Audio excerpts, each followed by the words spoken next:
And so today, let me go in presentation mode. Today it's gonna be me, and with me it's also here, there's Päivi Lindström. Hello, Päivi. Hi. And these slides were prepared also with Antti Rosi, who is away now until next month. But I left his name because, you know, it's he contributed to the slides. So just to give an idea of the outline for today, it's basically three parts. And the first one is basically we are going to cover what are personal data and why do we need to, you know, why do we need to care about personal data and why do we need to handle them differently. And then for the second part, this is a bit longer part, we're going to kind of the step-by-step process from the kind of planning stage up to the very final one, which is kind of, you know, publishing your results and eventually sharing the data with others.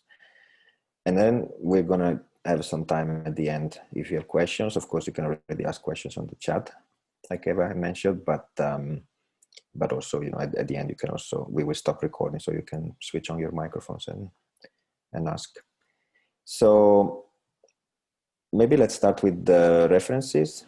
So I highly recommend the first link, at least, you know, if you are very busy and you have to leave immediately, at least be aware of the first link. So it's the main page under Altopiste feed that you can find it if you search for how to handle personal data in research. And here there's everything. There's all the steps that I'm going to talk about step by step, and materials, privacy notices, and other things. So that is the minimum that you need to know from the whole thing. And then I also linked this FSD, the Finnish Social Data Archive from Tampere University. They have great pages on personal data and anonymization. And in general, I remind everyone that our email researchdata@aalto.fi is very useful. So whatever is your case, whatever is your doubt, you can find us there and we will be helping you. So I think I clicked the link of the Uni. So now I pass the floor to Päivi and she can basically tell us more on the definition, what is personal data and why do we need to handle differently. So Päivi. Yeah, thanks, Enrico. So this is a very basic course. So today we will concentrate on the basic issues, and personal data is the most important definition and the most important term which you need to understand. So that's why I will spend some time on this concept, because there are also frequent misunderstandings regarding what it is and what it isn't. So it's a very broad concept. In Finland and the rest of the EU, there is legislation called the General Data Protection Regulation, the GDPR. And the GDPR has introduced a very broad personal data concept, which we must all follow. So basically, personal data is any data about a living person from which that person can be identified. So when you bear this basic idea in mind, then the rest should be easy. So when you collect or otherwise handle information regarding a person, it's safe to assume that it's personal data. And basically, the only exception is that if it's anonymous data. And later on, I will explain you about the concepts of pseudonymization and anonymization. And then you will understand that it's very difficult to achieve anonymous data in practice. But yeah, let's move on to the next slide, please. Yeah, and here we go a bit more into detail regarding what is personal data. There are, in essence, three types of personal data. So there is personal data from which you can already identify a person. For example, if you have a person's name, then you know that it's that person. That person is identified, and then that's personal data. Even if you only have their name and then maybe some other information like their music preferences or whatever. It's all of it is then personal data. And it's a frequent misunderstanding, hopefully less so now, but at least not so long ago, it was a frequent misunderstanding that only if you handle or have someone's social security number, that only then are you handling personal data, but that is wrong. So you don't actually need to have any data as such from which the person can be identified that well. It's sufficient that you have some information like their name, their email address, a picture of their face or their body, even a recording of their voice or video from which they can be seen. That's all personal data. Brain scan images, dental records, DNA, that's all personal data. And this type of personal data is sometimes referred to as direct identifiers, because you don't need any additional information from which you can identify the person, but that direct identifier is sufficient. Then the second category of personal data is a so-called strong indirect identifier. So even though you don't have their name, for example, but it's still information from which it's fairly easy to identify the person. So if you have somebody's address or their phone number, you don't need to do very much work to work out who lives in that address or who uses that phone number. Also, student ID number, it's easy to work out which student has that number, or their bank account number or IP address of their computer.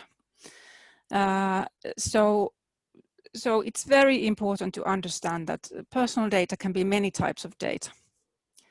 And then the GDPR specifically mentions location data and online identifiers like IP addresses and cookie identifiers. So if you collect data of someone by cookies, that's also personal data according to the GDPR. Next slide, please. And then the third category of personal data is type of data which maybe, this is probably the most difficult one to understand, that how come this is also personal data, but this is the so-called indirect identifiers. So it's a type of data where if you only have like one of these examples, if you know someone's age and maybe even their gender, but you don't have their name or other directly identifying information, that on its own is not probably personal data. But when you have many of this type of indirect identifiers, then together they constitute personal data, because then by using information that's available from other sources, you can work out who it is. And in Tuesday's session, Enrico had he was able to demonstrate very well what this means in practice.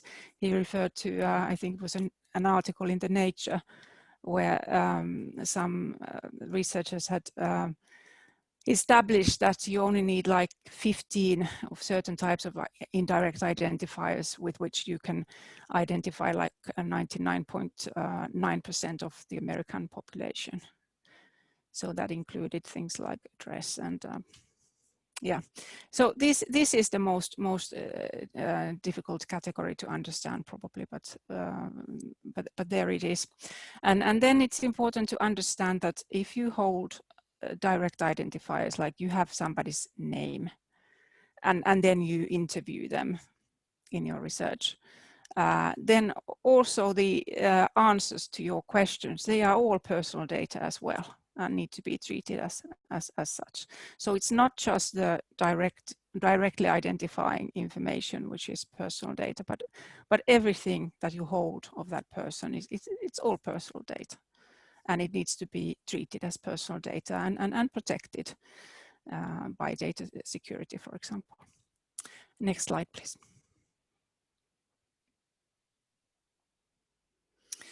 And then I already mentioned that there are these techniques which you can use to reduce the risk to the data subjects. And these are pseudonymization and anonymization. And they are both mentioned in the GDPR. And the GDPR highly recommends that these techniques are used whenever possible. Because, as I said, they reduce the risk to the data subjects. So it's important to note, and this is also a frequent misunderstanding, pseudonymized data are still personal data. So even if you have pseudonymized data, it doesn't mean it's anonymous, and it doesn't mean that you don't have to follow the GDPR.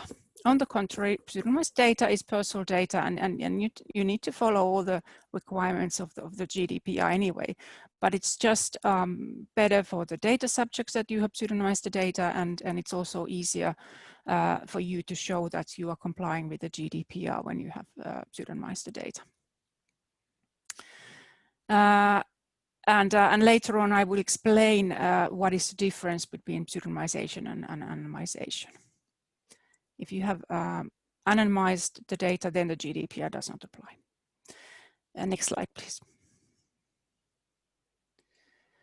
Okay, so what does pseudonymization mean? It means that you remove identifiers from your data, or you replace the identifiers with pseudonyms or codes, and then you keep those codes separately. So that, like the, for example, the answers that somebody gives to you when you interview them, they would be kept separately from their identifying information, like their name or contact details. And it's important to understand that as long as you hold these pseudonyms or codes, then the data is pseudonymous data and it's personal data. So you shouldn't claim to the research participants in your privacy notice, for example, that you will only handle anonymous data if in fact what you will do is pseudonymize their data. Next slide, please. And anonymization, on the other hand, means that you irreversibly remove all identifying information from the data so that it's not possible to identify a person from that data. And this is difficult to achieve in practice because the GDPR states that when you consider whether the data has been anonymized, you need to consider all the means which are reasonably likely to be used for the identification of those individuals. And it's important to understand that when the GDPR talks about the possibility to identify someone, it's not just referring to you who maybe originally collected the data, but also if somebody else had access to your data, whether they could identify the persons whose data you are holding, and also the information that's available to you or to other people from other data sources has to be taken into account. So even if you don't have, if you remove identifiers, if you no longer have, if it's no longer possible for you to identify a person from the data, it doesn't mean that it's necessarily anonymized, because somebody else might be able to get data from other sources and then combine the data and then make it identifiable again. Next slide, please. And the GDPR says that that you need to consider all objective factors when determining whether a person is still identifiable. So you need to consider how much cost and time it would require to identify a person. And it's important to consider what other people could be able to do with your data, not just what you could do. And you need to consider what technology there is available at the time when you process the data, when you collect the data, for example. And you need to consider technological development. So you should somehow be able to foresee how the technology might develop in the future and what possibilities there might be to identify people from your data. Next slide, please. And Enrico already, there are 3 resources here to which I have provided links. The first one is the website that Enrico already mentioned. So it's the Tampere University's social science data archive page.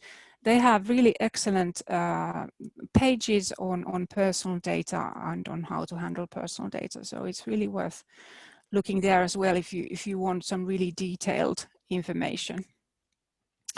And then we have prepared a course in Aalto University, which is available in Aalto's My Courses page. And from there you can read pretty much the same information that I have just covered, but it's just explained in more sentences. So if you prefer to read more about this topic, that's a quick resource which you can also use. And you need to log into My Courses to be able to see the pages there. And then if you really want to get to know all the details regarding anonymization techniques, then you could have a look at the opinion on anonymization techniques, which has been prepared by the EU's Working Party 29. And now this is all I had to say at this stage, and then I give the floor back to Enrico. Thank you, Päivi. So this was kind of the part 1, where we introduced where Päivi has introduced all the concepts and defined what is personal data and basically how to deal with it. Now I'm going to show you more kind of hands-on, step-by-step handling process for personal data. So once again, if you need to have everything in a single slide, so this is the slide. And as I said at the beginning, this is the same process, and these are the same information that you find under the page in aalto.fi, how to enter personal data in research. But basically now we will go through these 6 steps, starting from the data management plan, and then the creation of privacy notices and consent forms if you collect data, ethical review when needed, data collection that should kind of be secure, and data storage, then the data processing that should be compliant with the level of security of the data, and finally, when possible, publishing the data or sharing it with other collaborators. So for the first part, the data management plan, this is the part that Antti covered, but today I'm gonna take his role for a bit. I'm not gonna go too deep into the data management plan because we had another session on the RDM, on research data management, but in general, I will cover at least the basics that are needed. So everything in one slide, as always. So basically the idea behind the data management plan is that you should first know your data and show other people that you know your data. You know what type of data you're going to deal with. You know if there are ethical or legal issues with the data that you work with. You document the data, and also this metadata, which is basically information about the data. You know where to store the data. You know if it can be open or if it can be shared. And you also know who is the responsible person. So with the data management plan, you're just showing basically to the world, but it's also good for yourself, all these details about your data. If you are unsure on any of these steps about the data, then you come and talk with us. Then you send an email to researchdata@aalto.fi. But basically the idea is that you know everything about your data and what's going on with your data. You know where it's stored and what's the description, etc. And it's not just a good exercise to make a data management plan for your project, for every research project, but it's also something that you actually need to do. For example, if you apply for money. So all the grant agencies, they basically want a data management plan, or you know, other research services, or even, you know, if you apply for ethical committee, you might want to attach the data management plan to your application. The best way to learn how to do a data management plan, in my opinion, is to learn by doing it. So there is this excellent tool, DMP Tooling, and also which is based on this DMP Online from UK. And there you can even you can even kind of test, so make fake data management plans just to learn how to do it. You can select multiple templates. If there's time at the end, maybe I can even quickly show DMP Tooling. Aalto also has a very good template that Antti Rosi and others have built. So at the link there, you will also find this template. And in general, as I mentioned earlier, you know, in the RDM training page that I also linked in the chat, you will find all these materials and information. So if we go a little bit deeper on the basically 6 parts that I mentioned here about the data management plan. So there's lots of text here. It's good for you that you can read it later if you want. But basically part 1 is, the idea behind part 1 is that there is general description of the data. So general means, you know, that you can explain to somebody what data has been collected, but also you might also actually want to mention, for example, the, you know, file formats that you're using. You could kind of think that somebody in 20 years will find your data set and your research project, and attached to it, they can open this data management plan and then understand, okay, in this project, they use this type of data and this format, and can we still use it? Can we still read it, etc.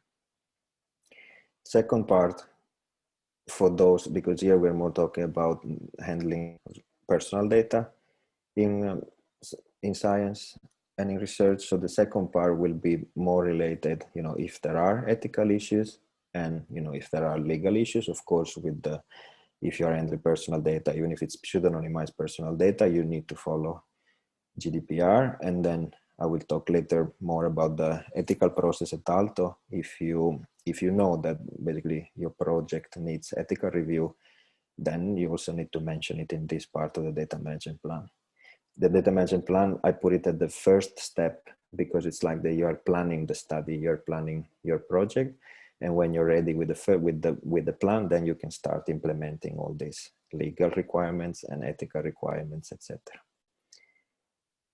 The third part, it's more about the documentation. This means that it doesn't mean that in the data management plan you write a documentation about the data. It means that you tell how you will document the data, and for example, where you will store the documentation. Because once again, you know, it might be that somebody else in 1 year from now, or maybe in 20 years from now, they want to go back to your data and they want to understand what was going on. So the documentation is really important to kind of, you know, tell also others what happened with the data, what was done in the project. And then metadata, it's like the documentation readable for a machine. So the idea is that if you prepare also some metadata about your project, this metadata can be indexed by, for example, databases, so that your research project can be findable.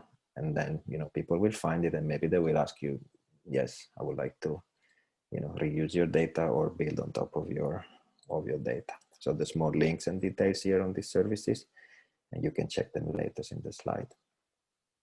I'm not going to also spend too much time on the storage and for the data, especially when it comes to personal data, because we have actually going to be a session on how to store and how to handle, so kind of these technical sides for personal data. But as you can imagine, you know, it's something that you don't want to store in a place, in a physical device that you can actually hold on your hand, which means that personal data is good to store it in those devices like these Aalto share spaces, that they are in where the physical location of the file is, you know, protected.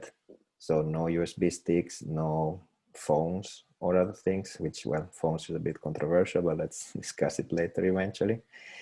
In general, the security team at Aalto recommends as different level of recommendations for the various services provided by Aalto. So I highly advise you to follow that coming, I think it was on the 3rd of November that Ilari Lahtenmäki will talk about this type of information. Yeah, actually I wrote it here and I will put the link. So yeah, 3rd of November. Then the 5th part is regards on the opening, which of course means the publishing of the results, but also, if possible, the opening of the data.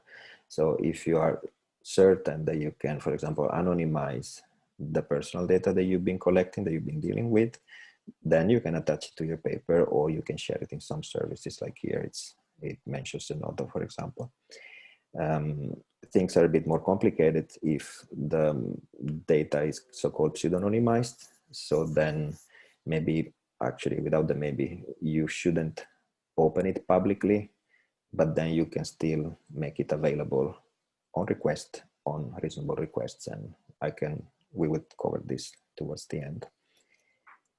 And then the 6th part of the data management plan is basically mentioning who is responsible, which is, well, you, if you wrote the data management plan, but also maybe a supervisor or other things. So these are other links for you, but basically what we already cover. So I shared the slides already. You find all these links and all this information in the slides.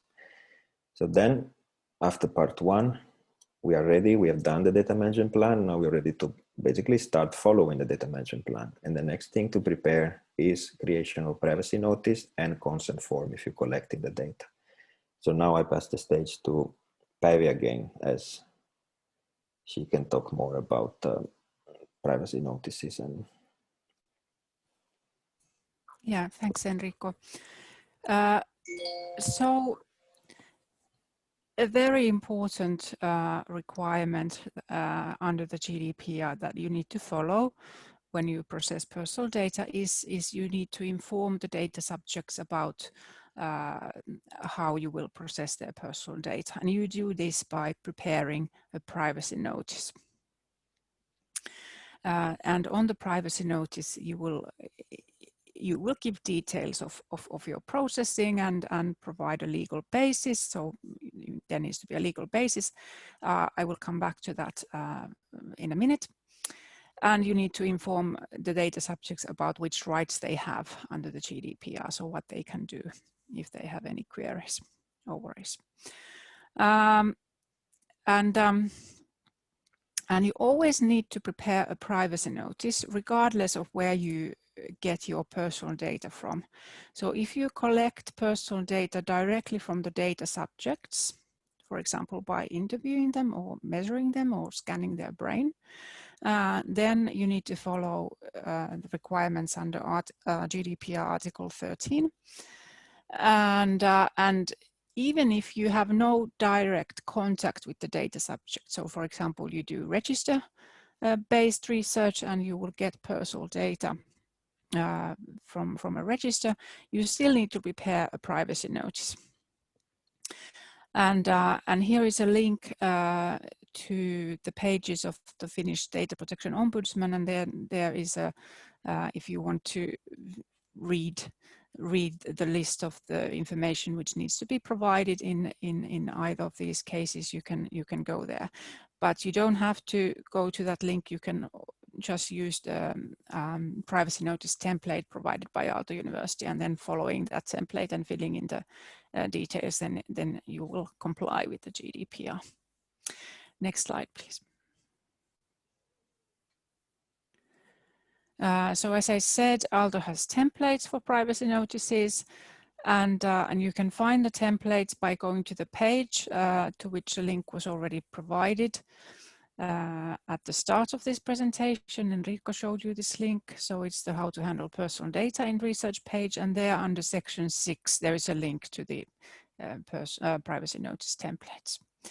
And when you choose the template, you need to first establish whether you are processing just regular personal data, or whether you also process some special categories of personal data.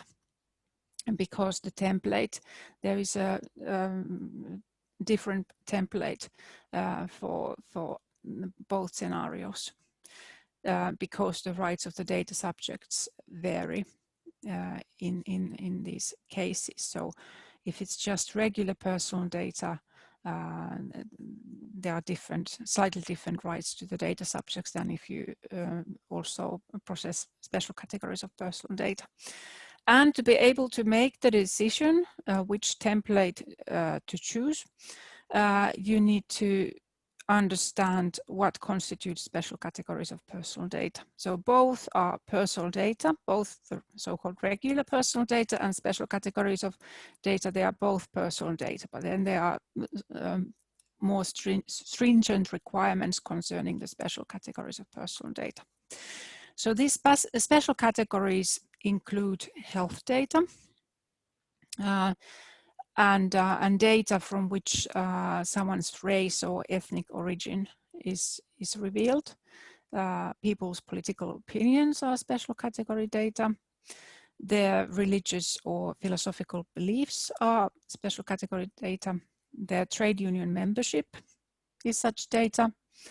And any data regarding a person's sex life or their sexual orientation is also special category data. Genetic data is special category data, and also biometric data if it's collected for the purpose of identifying a person. And this means technical solutions where, for example, if you can enter through a locked door by some technical solution where you are identified, then, or if there is some video footage from which premises are detected, that's biometric data. But if you just have somebody's photograph or video footage where that person is being interviewed, for example, that alone does not constitute biometric data. So there needs to be some kind of purpose to uniquely identify a person for that to constitute special category data. And also criminal convictions and offenses are data which is a type of special category of data, and you need to be especially careful if you plan to process such data. Next slide, please.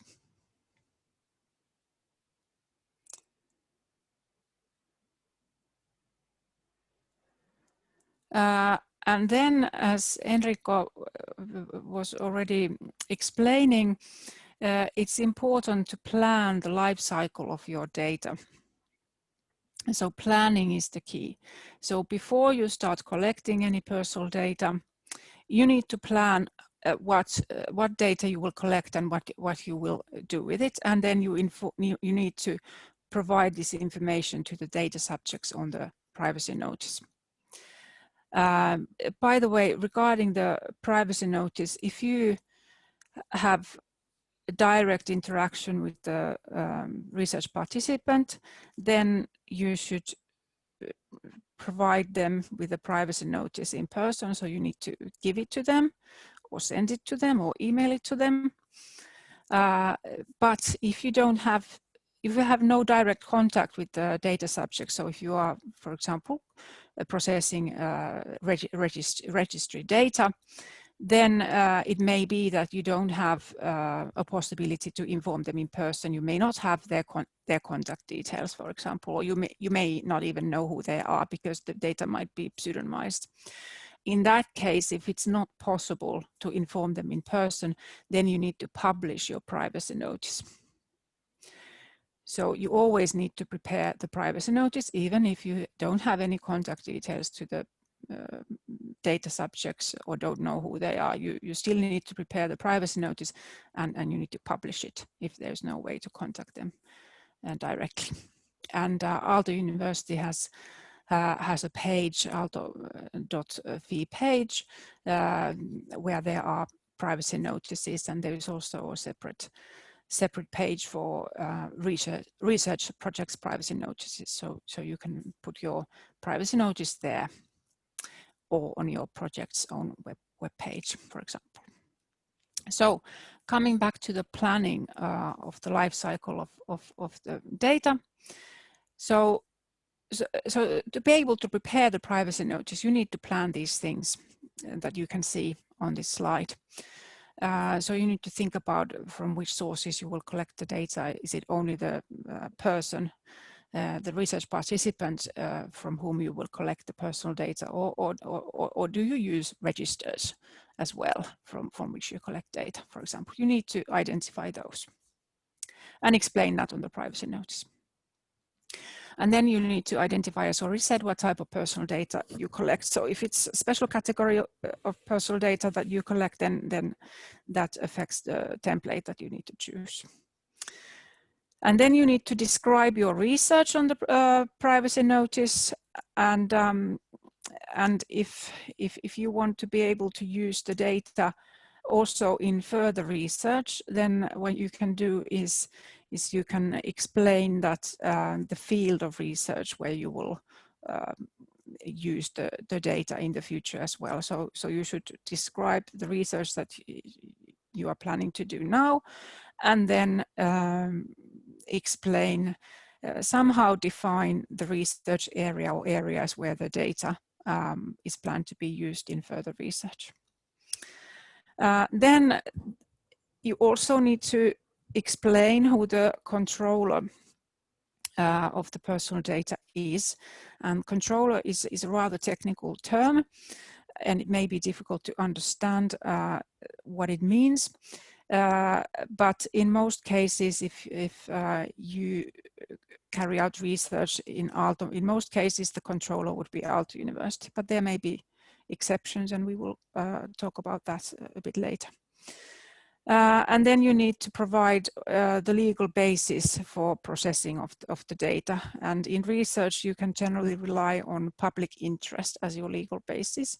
In some cases, you might have to seek the participants' consent to the processing of their data, but we will come back to this later as well.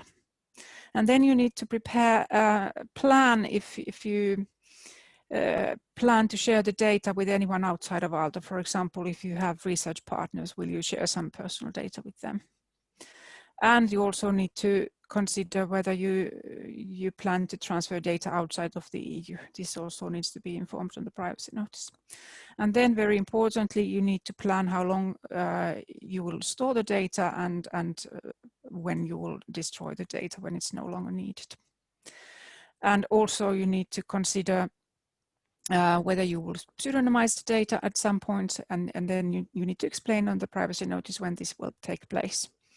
And if you will anonymize the data, you should also explain about that on the privacy notice. But here, as I said earlier, it's very important that you don't confuse the concept pseudonymization and anonymization. So don't promise that you will only handle anonymized data if in fact you mean pseudonymized data. So be careful with these terms. And then if you plan to archive the data, you need to explain about that on the privacy notice too. Next slide, please. So coming back to the controller definition and processor. So the GDPR has imposes legal obligations on the controller of personal data. A controller is someone who decides the purpose and means of processing personal data. And the controller will be liable for any breach of the GDPR. So if there is a data leak, for example, and unauthorized persons gain access to the data, and then there is damage to the data subjects, then the controller will be liable and will have to possibly compensate the data subjects. And here a practical example is the Vastaamo case, which has been in the news this week. And there has been a data leak, and some very sensitive personal data has been gained by third parties, and here the controller will be firstly responsible for the consequences to the data subject. So it's important to know who the controller is, because then we will know who is responsible. And in research which is done at Aalto University, where the researchers are employed by Aalto, in such research, Aalto University is considered to be the controller of personal data rather than the individual researchers. But if the researcher is not employed by Aalto University, if they are, for example, working with a scholarship, or if they are students and are not employed by Aalto, then it's the researcher, him or herself, who is considered to be the controller and who will personally bear responsibility for the handling of personal data. And on the privacy notice, the data subjects need to be informed who the controller is. Sometimes there may be more than one controller.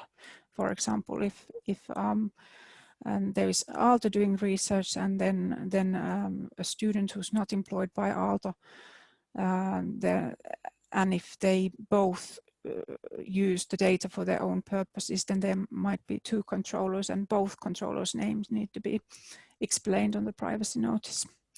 And then another important term is processor of personal data. A processor is someone who processes personal data on the instructions of the controller. So, for example, if Aalto uses third party to do some work on the data, like this litterointi palvelut, I can't remember the term in English right now, then the service provider would be processor, and then Aalto and the processor need to make an agreement where the responsibilities of the processor are explained. Yeah, and then it's important to remember that if you have stated in the privacy notice that Aalto University is the controller of the personal data, and the researcher is not mentioned as a controller, which is usually the case, then that means that if you, the researcher, leaves Aalto University and take employment elsewhere, you cannot simply take the data with you, but you would have to agree with Aalto that you wish to use the data, and there would have to be a separate agreement, and the privacy notice would have to be updated as well, so that the data subjects also know that now the controller has changed, or there is another controller too. So the GDPR needs to be taken into account at every stage of data processing. Next slide, please. And as I already said earlier, if you or if Aalto, if the personal data will be shared with anyone, any third party, like a research partner or an independent researcher, you need to inform the data subjects about such sharing. And if data will be shared outside of the EU, that needs to be informed as well. And a separate agreement may have to be made between Aalto and a processor, for example. But the privacy notice information is a key that always has to be taken care of. And then if you wish to transfer personal data outside of the EU at some point, whether during the project or afterwards, this is something that that needs special attention.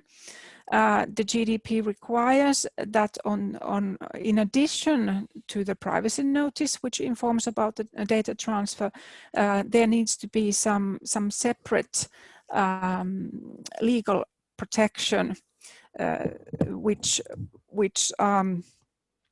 is done. So you can't just inform the data subjects about the transfer, but you also need to consider which method you should use. There are different techniques which you can use. The easiest one is if the transferee is located in a country which is recognized by the EU's Commission as a country where the level of data protection corresponds to the level of data protection in the EU. So if their legislation is similar to European legislation, and there are countries which have been recognized to be such safe countries, for example, Japan and Argentina outside of the EU are such countries. But there are not many of such countries yet. So in most cases, some separate measure needs to be done, and the safest measure is to prepare a separate contract with the EU standard contractual clauses. So a separate agreement, which is word to word the same as the European Commission standard contractual clause. It needs to be made with the recipient of the data. And then in this context, I can also mention that last summer there was a decision from the European Court of Justice called Schrems II, where it was decided that that the level of data protection is not adequate in the United States, and the effect of that decision is that these standard contractual clauses may not be sufficient from now on. So in addition to making the standard contractual clauses with the recipient of the data, Aalto also needs to consider if it's safe to transfer the data to such country, or if the authorities in that country, for example, might demand to have access to that personal data. And if that's likely, then it's not okay to transfer data to the recipient. So the Schrems II decision made things slightly more complicated. So the best thing to do if you would like to transfer data outside of the EU or allow access to data from someone outside of the EU is to contact the lawyer of your school and discuss your plans in detail so that we can make sure that it's done legally. Next slide, please. Right, so now I've talked at length about the privacy notice. Then another thing which you need to do if you collect personal data directly from the data subjects, so if you have research participants in your research, you need to obtain their consent to participate in your research. And this is a requirement of research ethics, and I'm sure most, if not all of you are aware of this. So this is standard practice in research. But it's important to keep these two documents separate. So you need to understand that the consent to participate in the research is one thing, and then the privacy notice is another thing. And it's important to understand that even though you have to get the participants' consent to participate in your research, you may not, you will, in most cases, you will not need to obtain their consent to the processing of their personal data. Because when it comes to processing of personal data and preparing the privacy notice, there are several legal bases available under the GDPR, and consent is only one of them. And public interest is generally recommended to be chosen as your legal basis for processing personal data. And the reason why public interest should be used whenever possible is that even if somebody wants to withdraw from research, if they decide that they no longer want to participate in the research, if the legal basis for processing their personal data is public interest, you can still keep the data that you have collected of the person up to that point. So you don't have to destroy the data.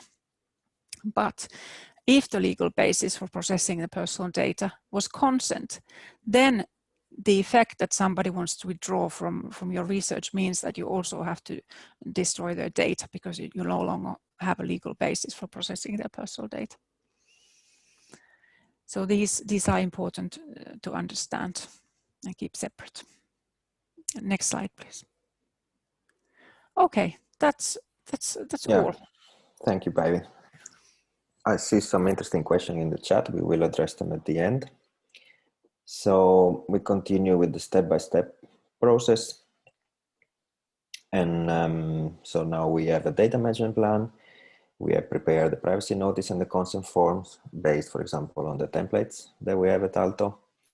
And now you should consider if ethical review is needed for your study. So in general, if you don't know, you should know that ethics and law are not exactly the same. In the ideal world, they could be exactly the same, but there is no strict overlap between ethics and law. So in general, ethics is as important as law when doing science. And briefly, for those of you who are working with medical research or animal research, this type of ethical applications are not reviewed by Aalto, so most likely you are going to Hus Hennesky University. But of course, Aalto also reviews ethical application when there are studies with human subject, when human subject data needs to be collected. And Aalto follows, of course, the Finnish National Board of Research Integrity, TENK. So in these TENK guidelines that were published in September 2019, it's actually, I highly recommend to read them. They're just 20 pages in English, Finnish, and Swedish. So it's really worth reading them. You will read again about many concepts that you heard already in this presentation. But basically, the most important thing, the kind of the self-check that you need to do to understand if you need to apply for ethical review is in section 4.2. And basically, if any of these 6 points are kind of, affected, if your research kind of, falls into one of the 6 categories, then you need to apply for ethical review. And briefly, basically, if you, for example, need to deviate from the principle of informed consent, because, I don't know, in general, that you might need to process data where basically the persons who you are processing the data, you are not able to inform them that you are going to process their personal data. The second case, when basically you need to carry research, to collect data that intervenes in the physical integrity of the research participant. Let's say that you take the research participant to a lab where you attach them to some measurement device, or you put them in an MRI scanner. So, the participant basically is not allowed to, run out of the door freely and leave the experiment. Then the third point is if the focus of the research is on minors under the age of 15, although I haven't seen many cases like this at Aalto, at least. Fourth point, really important, if your research is going to expose the participant to exceptionally strong stimuli. So we need to consider, where is the line, how to, it's something that you need to discuss basically with the ethical committee. The fifth point, if there is a risk that your research might cause mental harm to the participant.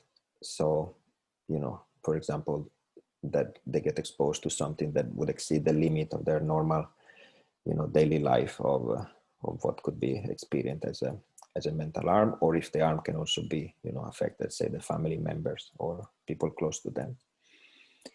And finally, of course, we shouldn't, you need to consider, or you need to have a dialogue with the ethical committee if there is a threat to the safety of the participants. Let's say that you study a very specific minority population, and that might that there might be risk for the participants that you need to take into account.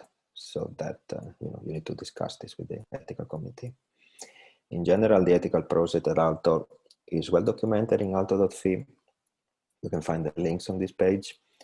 There is a deadline. Basically, once a month the committee meets, but before the meeting you need to prepare the documents that are needed, basically the data management plan and the privacy notice and the consent form, as we saw already. On top of that, there's also form that you can fill, which basically kind of guides you to build the ethical application. So there's a series of questions that you need to answer, and you need to explain if you break any of the 6 principles that are any of the 6 points that I mentioned earlier. And then to this form you attach the privacy notice and consent, and then basically you're ready to submit your form. So this is just a screenshot of how the form looks like, but in general, if you have access to aalto.fi, if you are registered, if you are Aalto staff, basically you can access it and try it out. Then, so we basically cover the, how can I say, planning stage. So data management plan, preparing privacy notice and consent form, preparing the ethical review, you submitted the ethical application, everything's fine. You're basically ready for data collection. So here it's kind of, it's difficult to give a generic guideline because, you are the expert here, meaning that you know what are the best way to collect data in your field. And you might use certain technologies where you are expert on them, or you can find help. Let's say magnetic resonance imaging is maybe one of the most critical at Aalto. The same goes with personal data over the web. For example, if you use WebReport surveys or this Google Suite that is provided for Aalto, what is important is that the data is stored in a location that cannot be accessed publicly or by people who are not authorized. So basically, in this step of the data collection, you are trying to basically collect the data and make sure that you're transparent towards the subject, so they had the chance to read the privacy notice, they had the chance to read the consent form, whether it's on the web or on a MRI or whatever is your data collection protocol. And if you are fine with that, then you can store the data securely. As I said already earlier, there will be a dedicated lecture on storing sensitive and personal research data. But if I could list some simple rules that we should always use when dealing with this type of data. So be paranoid. It's a bit joke here, but basically, always be, always think of the worst. Most likely nothing bad will happen, and most likely if something bad happens with our research data, often it's not as critical as the example that Päivi was given earlier with data breaches with patient data, but in general, be very paranoid about your data when you deal with personal data. Encryption alone is never enough. So even if you have a laptop that is encrypted, and you think that it's good enough for storing sensitive data, I would say no, it is not. It's very easy to steal keys, encryption keys or passwords. And this goes basically to the step C: do not store any personal data in a physical location that is accessible by everyone. You don't want to forget a USB stick on a bus, or leave your laptop unattended, open, where other people can basically access it and check this data. So in general, here I mentioned store your personal data and sensitive data on the cloud. It's cloud is a huge concept. It doesn't really mean that you upload it to Instagram or to Facebook, but in general, there are different levels of security. Maybe you don't want to use your personal Dropbox, or you shouldn't use your personal Dropbox. You shouldn't use your personal Google Drive. But Aalto provides basically cloud storages that are secure for this type of research data. Well, in general, I mean, we don't need to go through these final steps, but just use common sense. If you know that the risk is higher, you know, if you're processing a small amount of subjects and you know that there's no big risk, then, you know, I'm not saying that be a little bit more lenient, but you understand that if you suddenly have, let's say, 100,000 subjects and very personal data about them, then maybe, you know, there's a higher risk and you need higher security measures. Okay, so if we go again through our process, we checked about, we are basically now collected the data and now it's about processing. So processing can mean many things. Even just storing the data is actually considered processing when it comes to the GDPR, but in general here we are basically talking about that, you know, we are going to do something with the data that we have collected, with the personal data that we have collected. And of course we need to be careful with what we do with the data and especially where we're going to do this processing. So the first concept that was also covered in the anonymization lecture on Tuesday, you can find a link there, is the idea of data minimization.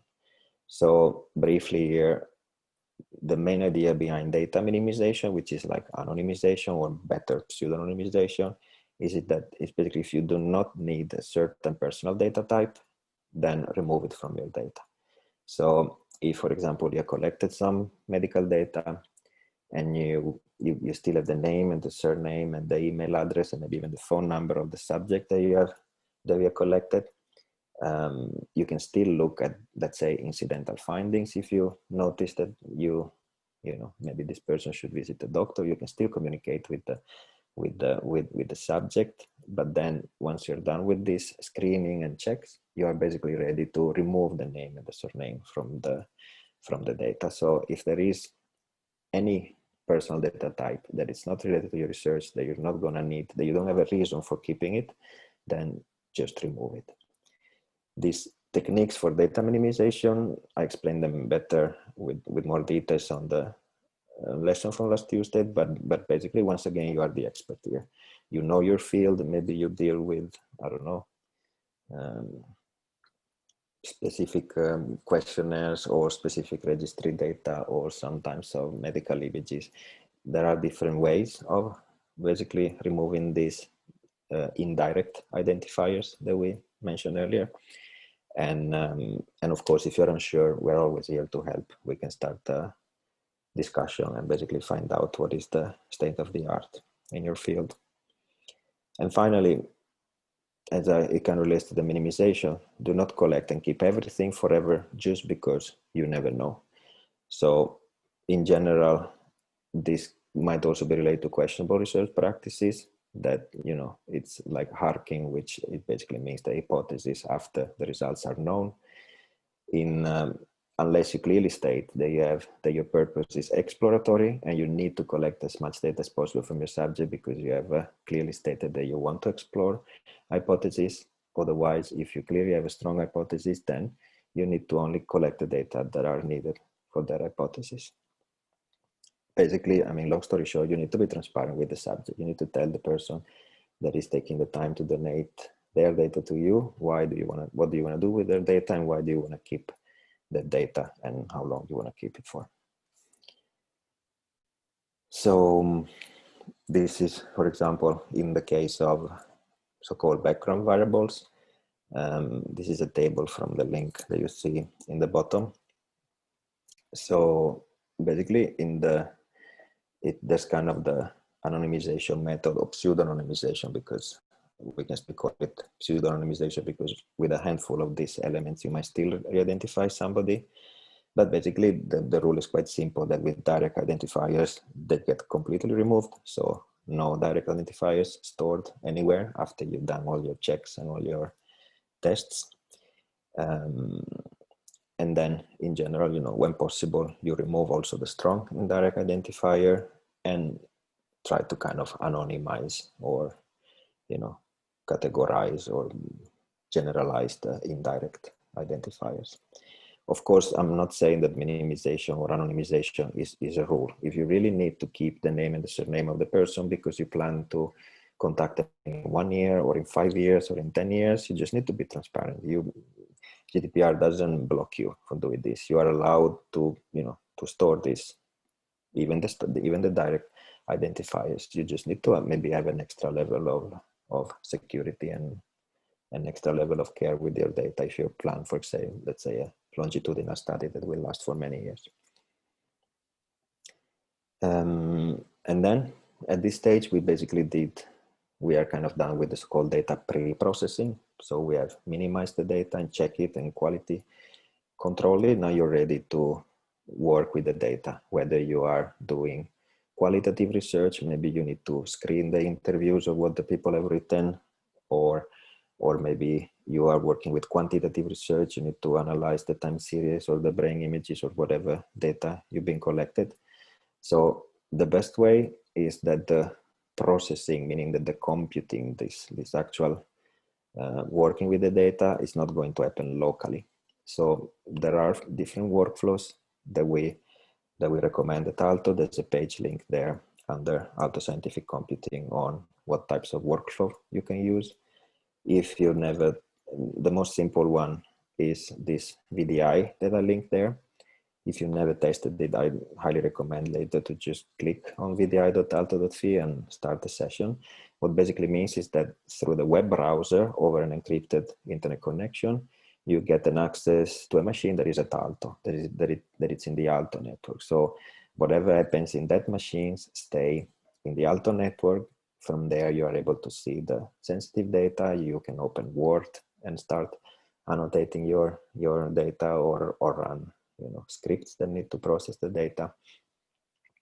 But depending on your need, there are many solutions to basically avoid copying the data locally to your laptop and work on your laptop. As I mentioned earlier, if the risks are higher, we need higher security. CSC, who is the great partner of Aalto, you might have heard about CSC. CSC has a service called ePOTA, where the data storage and the kind of interface to the data is extremely secure. And in general, for other secure processing, you can of course contact us, whether, from the more quantitative side, maybe you want to visit one of our scientific computing garages. But in general, also in the anonymization lecture from last Tuesday, I mentioned different other techniques where you can basically work with data that cannot be fully anonymized. You can basically process securely personal data. Other data processing duties. So this was already mentioned by Päivi, and it's a requirement of the GDPR. It's basically, according to the legal basis of your processing, you might need to deal with the participants' requests. So if you're still able to identify the participant, let's say that in example I gave earlier, that you're doing a longitudinal study and you need to keep the identity of the individual, then in that case, most likely you will have a consent-based, the legal processing will be consent. And then if the participant asks you, you know what, I don't want to be part of the study anymore, I don't want you, then the participant is allowed to ask for data deletion or data correction, or as I just mentioned, the withdraw from the study.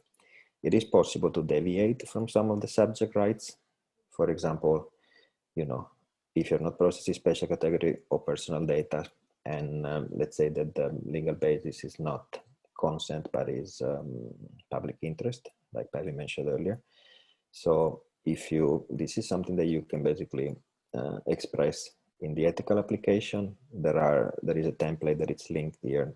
This is a link, this DPIA, but basically you can explain better to the ethical committee and to the lawyers at Aalto, why, for example, you wouldn't like to delete that you be collected in the past.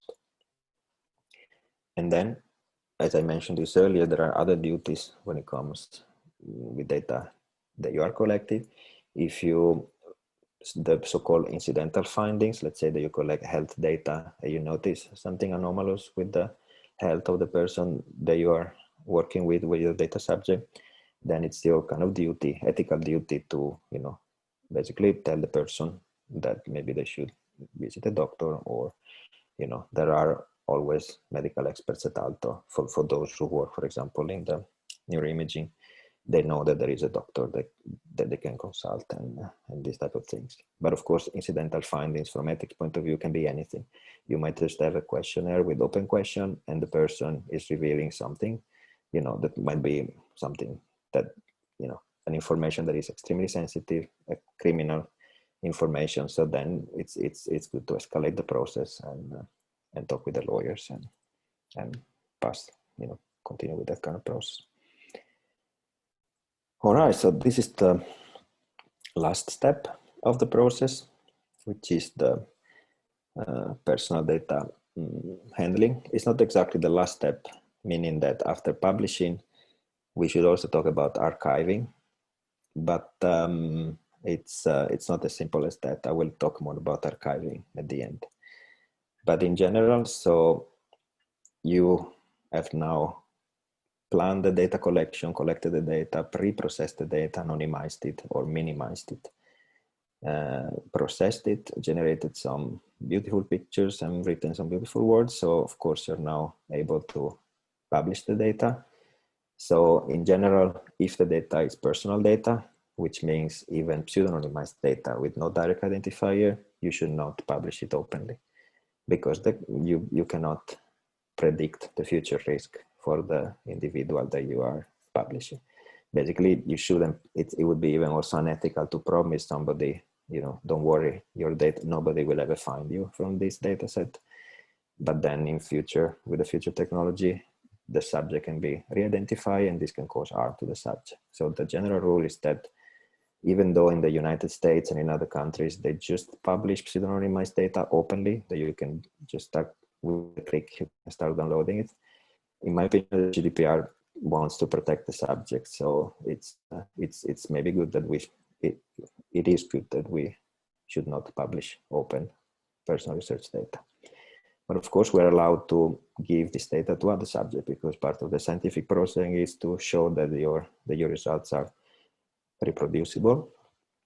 I'm expanded with more information this slide in the lecture from last Tuesday, but in general, you are allowed to share basically your personal research data with other countries that are conform and compliant with the GDPR. As Päivi mentioned earlier, most often it's a specific deal between a partner institution, which doesn't mean that kind of academic deal that, you know, that you can be co-author in their paper.